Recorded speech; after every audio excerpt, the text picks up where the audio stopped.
신소재 삼형제 중에 이번에는 액정에 대해서 알아보겠습니다. 잠깐 정리해볼까요? 초전도체. 두 번째가 뭐라고요? 예, 강유전체. 세 번째가 액정. 이렇게 되는데, 오늘 액정. 이 시간엔 액정에 대해서 물어보고요. 초전도체 뭐라 그랬어요? 알 것만 아시면 돼요. 첫 번째. 임계온도 이하가 될 때 전기저항이 0이 된다. 그 다음에 반자성이 나타나는 마이스너 효과가 생기더라. 이런 거 기억하셔야 되고요. 강유전체는 어떻다고요? 강유전체는 유전 분국이 일어나는데 유전체 중에 보통 다 뭐라고? 외부 자기장을 제거하면 그냥 원상복구가 되지만 유독 그 찌부러진 상태, 극성을 띈 상태를 유지하는 놈이 있다. 그게 뭐냐면 강유전체. 그래서 그러한 그 성질을 이용해서 요즘에 뭐 플래시 메모리 같은 정보 저장 장치를 만들더라. 그렇죠? 그 다음에 세 번째 액정입니다. 근데 이 액정은 조금 복잡해요. 여러분들이 좀 알아둬야 될 게. 일단 알아둬야 될 거 설명을 잘 하고 마지막에는 꼭 필요한 것만 여러분들이 꼭 숙지해야 되는지만 시험에 나오는 것만 좀 정리해 드릴게요. 이게 참 교육과정이 욕하면 안 되겠지만 참 안 좋아서 사실 이런 것들을 차근차근히 가르칠 시간도 없을 뿐더러 두 번째는 이런 거를 어떻게 체계적으로 가르쳐야 되는데 그럴 만한 그런 어떤 그 내용 체계가 안 돼 있어요. 좀 안타깝습니다. 그러니까 이 시간만이라도 제가 정리를 좀 해드릴게요. 여러분들이 액정을 좀 이해하기 위해서는 액정 디스플레이까지 가야 되는데 사실 여기까지만 하시면 되는데 이거를 알기 위해서는 사실 편광과 편광축이 뭔지를 좀 아셔야 돼요. 그래서 거기에 대해서 좀 설명을 드릴게요.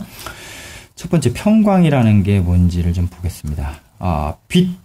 빛은 전자기파라는 거 아시죠? 예, 다 알아요. 근데 빛이 진동하는 것과 진행하는 바의 수직인 횡파라고 하는 것도 아시죠? 그래서 이렇게 지나갈 텐데, 이 교과서 그림 참조하세요. 그렇지만, 저는 교과서 그림도 굉장히 오류가 많다고 생각합니다. 마치 그냥 용수철을 쭉 흔들듯이 이렇게 지금 가는 것처럼 이렇게 보이는데, 사실 그렇지도 않을 뿐더러, 그러니까 그 정확한 그림이라는 건 마치 물결파가 더 정확한 표현인 것 같아요. 어떻게요? 물결파 쭉 사방으로 퍼져나가잖아요. 그러니까 그런 모습을 사실 상상하셔야 돼요. 전자기파 빛을 얘기할 때. 아무튼 일단 편리하니까 요거 한번 이렇게 해보고요. 예를 들면 이런 식으로 횡파로 이렇게 진행을 합니다. 이렇게 진행을 하죠. 근데 이걸 만약에 내가 여기서 이렇게 정면에서 내 눈이 이렇게 이걸 보고 있다 하면은 이게 어떻게 보일까요? 이 공간상을 이렇게 흔드는 거예요. 제가 수업 시간에도 보여드렸죠. 용수철을 이렇게 막 흔든다고 생각해 보세요. 그렇다면 내가 이걸 정면에서 봤을 때, 이렇게 정면에서 봤을 때 마치 그러니까 용수철이 진동하는 것처럼 이런 식으로 이렇게 아래 위로 진동하는 것처럼 보일 거예요. 그쵸? 근데요, 용수철을 이렇게 위아래로만 흔들 필요가 있나요? 어떻게도 흔들어요? 옆으로도 이렇게 흔들 수 있잖아요. 옆으로도요. 옆으로 이렇게. 파장과 주기도 똑같은데 어떻게 해요? 예, 유독 이렇게 흔드는 축이 흔드는 방향이 다르게 이렇게도 흔들 수 있게 또 어떻게 돼요? 이렇게도 흔들 수 있죠. 이렇게도 또 어떻게? 이렇게도 흔들 수 있고 공간상을 전파가 되는 거니까 공간상으로 무수히 많아요. 욕할 뻔했네. 이렇게 막 무수히 많아요. 심지어는 막 원형으로 이렇게 빙글빙글 돌아가는 것도 있을 거예요. 그렇죠? 예, 이렇게 다양합니다. 사실은요. 그래서 보통 태양광, 형광등, 백열등 여기서 나오는 빛들이 사실 이렇게 돼요. 똑같은 파장과 똑같은 진동수를 가지지만 진동하는 이거 진동축이라 그러는데 진동축이요. 되게 다양해요. 이렇게 볼 수 있어요. 이게 한꺼번에 이렇게 섞여 있는 게 바로 요 세 가지. 이렇게 기억하시면 돼요. 근데 재밌는 게 있어요. 이렇게 예를 들면 태양광이 있다 합시다. 막 사방으로 이렇게 막 진동합니다. 진동하는 게 오는데 유독 어떤 그 물질로 만들어진 판을 통과하면요, 희한하게도 얘가 이렇게 수없이 많은 수없이 많은 방향으로 진동하는 게 딱 통과하면 이렇게 한 방향으로 진동하는 요 빛만 딱 나옵니다. 웃기죠? 그래서 이거를 뭐라 하냐면 한 방향으로만 진동하는, 한 방향으로만 편중한다, 편식한다 아시죠? 그러한 빛을 우리가 평광이라고 해요. 이거는 뭐 진동축이 수직방이니까 뭐라고 해야 되나? 수직평광이라고 해야 되나? 이렇게 나와요.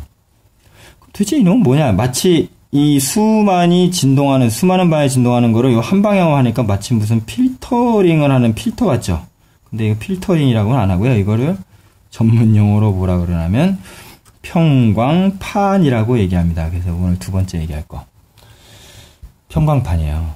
그리고 사실 이렇게 평광이 되는 건 이 안에 있는 평광판 내부에 있는 그 원자 배열에 따라 사실 이렇게 되는 것인데, 그러니까 그냥 우리가 그냥 간단하게 이거를 뭐라고 하냐면 이 쇠창살처럼 표현해가지고 이렇게 쇠창살이 요 안에 속에 이렇게 있다고 한번 생각해 봅니다. 이걸 뭐라 하냐면 평광축이라 그래요.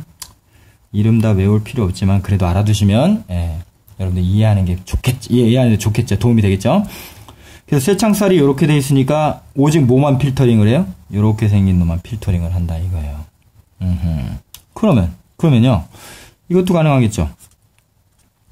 막 수 없는 방향으로 막 진동하는 게 태양광 같은 게 이렇게 탁 와요. 근데 만약에 평광축이 이렇게 되어 있다. 그럼 어떤 것만 통과하겠습니까? 어떤 것만? 그렇죠.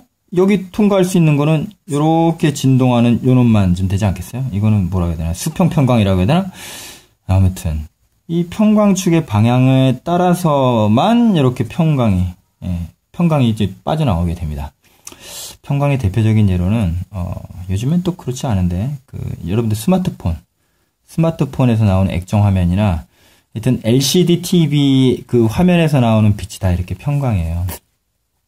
여기서 또 재밌는 게 제가 종이를 좀 바꿀게요. 만약에요 이렇게 생긴 놈이 왔어요.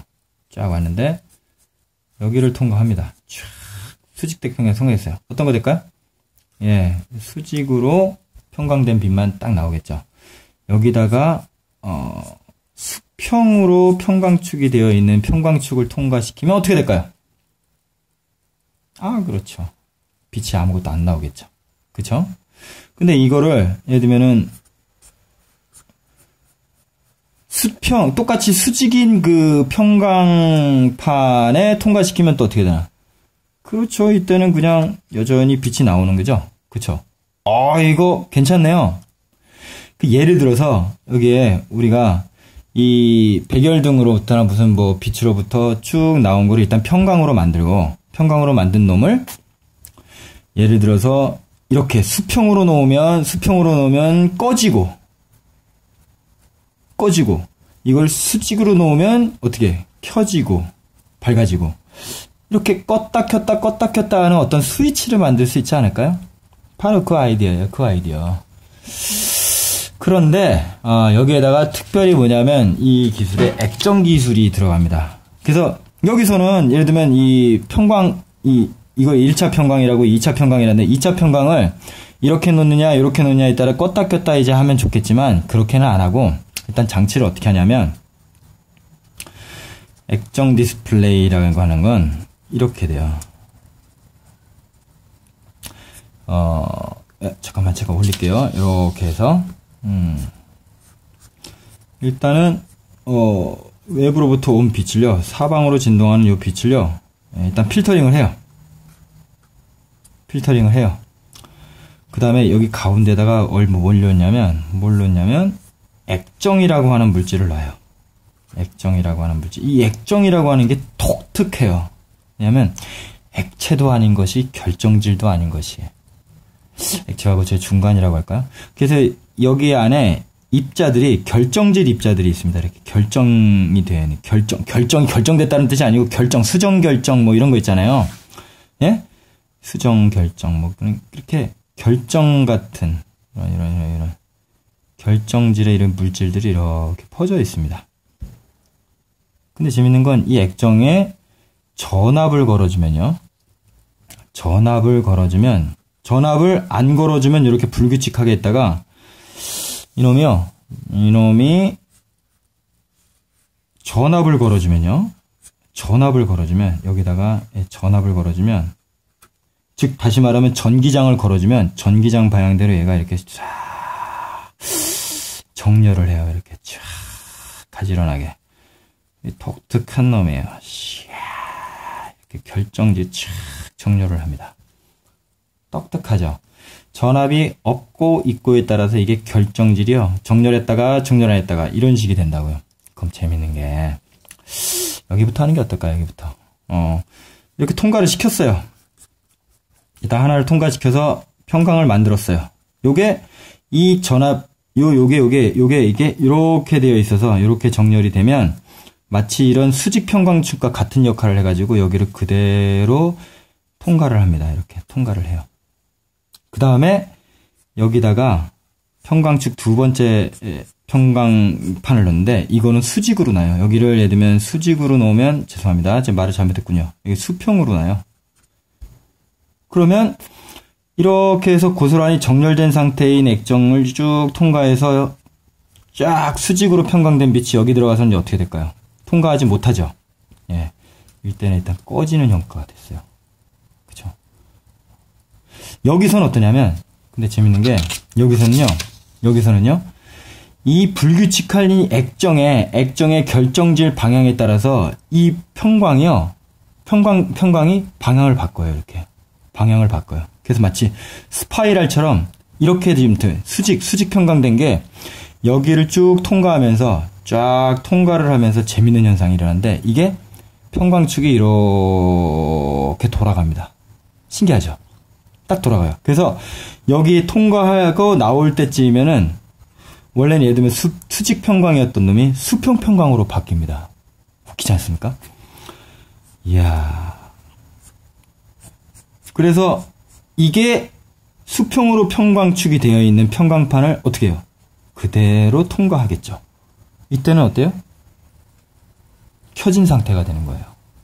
이야, 재밌지 않습니까?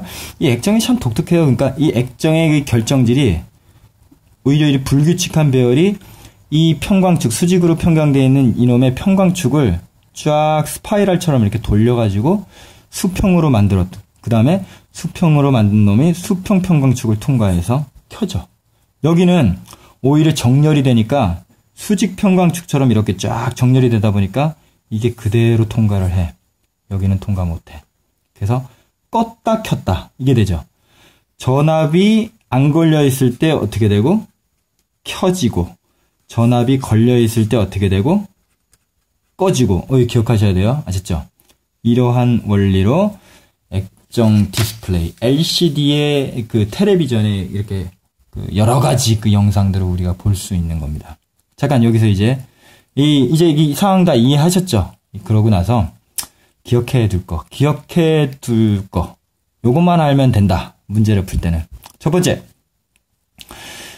여기 평광축이 두 개가 들어가는데 두 개의 평광축은 반드시 어떻게 만들어야 된다? 평광판은